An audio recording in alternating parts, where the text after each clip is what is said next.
شروع اللہ کا نام لے کر جو بڑا مہربان نہایت رحم والا ہے۔ سچ مچ ہونے والی، وہ سچ مچ ہونے والی کیا ہے؟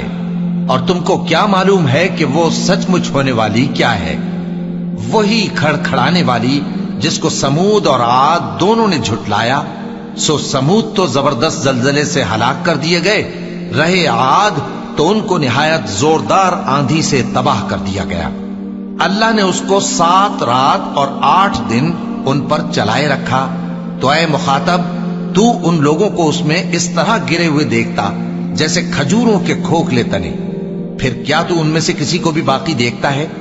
اور فرعون اور جو لوگ اس سے پہلے تھے اور وہ جو الٹی ہوئی بستیوں والے تھے، سب گناہ کے کام کرتے تھے، سو انہوں نے اپنے پروردگار کے پیغمبر کی نافرمانی کی تو اللہ نے بھی ان کو بڑا سخت پکڑا۔ جب پانی طغیانی پر آیا تو ہم نے تم لوگوں کو کشتی میں سوار کر لیا تاکہ اس کو تمہارے لیے یادگار بنائیں اور یاد رکھنے والے کان اسے یاد رکھیں۔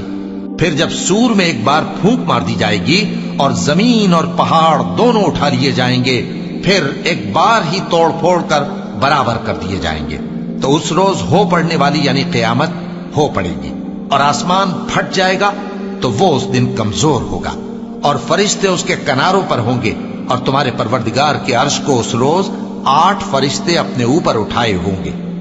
اس روز تم لوگ سب پیش کیے جاؤ گے اس طرح کہ تمہاری کوئی پوشیدہ بات چھپی نہ رہے گی۔ اب جس کا اعمال نامہ اس کے داہنے ہاتھ میں دیا جائے گا، وہ دوسروں سے کہے گا کہ لیجئے میرا نامہ اعمال پڑھیے، مجھے یقین تھا کہ مجھ کو میرا حساب کتاب ضرور ملے گا۔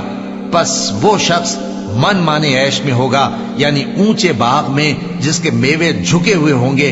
ان سے کہا جائے گا کہ جو اعمال تم ایام گزشتہ میں آگے بھیج چکے ہو، ان کے عوض مزے سے کھاؤ اور پیو۔ اور جس کا نامہ اعمال اس کے بائیں ہاتھ میں دیا جائے گا تو وہ کہے گا، اے کاش مجھ کو میرا اعمال نامہ نہ دیا جاتا اور مجھے معلوم نہ ہوتا کہ میرا حساب کیا ہے۔ اے کاش موت میرا کام تمام کر چکی ہوتی، آج میرا مال میرے کچھ بھی کام نہ آیا، مجھ سے میرا اقتدار جاتا رہا۔ حکم ہوگا کہ اسے پکڑ لو، اب اسے طوق پہنا دو، پھر دوزخ کی آگ میں اسے جھونک دو، پھر زنجیر سے جس کی لمبائی 70 گز ہے جکڑ دو۔ یہ نہ تو اللہ عظمت والے پر ایمان لاتا تھا اور نہ فقیر کے کھانا کھلانے کی ترغیب دیتا تھا، سو آج اس کا بھی یہاں کوئی دوست نہیں اور نہ اس کے لیے کوئی کھانا ہے سوائے زخموں کے دھون کے، جس کو گناہگاروں کے سوا کوئی نہیں کھائے گا۔ سو میں ان چیزوں کی قسم کھاتا ہوں جو تم کو نظر آتی ہیں اور ان کی جو تمہیں نظر نہیں آتی، کہ یہ قرآن ایک معزز فرشتے کا پہنچایا ہوا کلام ہے، اور یہ کسی شاعر کا کلام نہیں، مگر تم لوگ بہت ہی کم ایمان لاتے ہو، اور نہ کسی کاہن کا قول ہے، لیکن تم لوگ بہت ہی کم غور و فکر کرتے ہو۔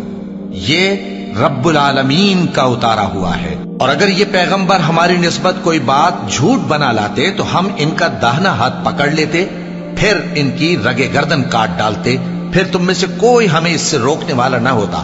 اور یہ کتاب تو پرہیزگاروں کے لیے نصیحت ہے، اور ہم جانتے ہیں کہ تم میں سے بعض اس کو جھٹلانے والے ہیں۔ نیز یہ کافروں کے لیے موجب حسرت ہے، اور کچھ شک نہیں کہ یہ یقین کرنے کے لائق ہے۔ سو تم اپنے پروردگار عظیم کے نام کی تسبیح کرتے رہو۔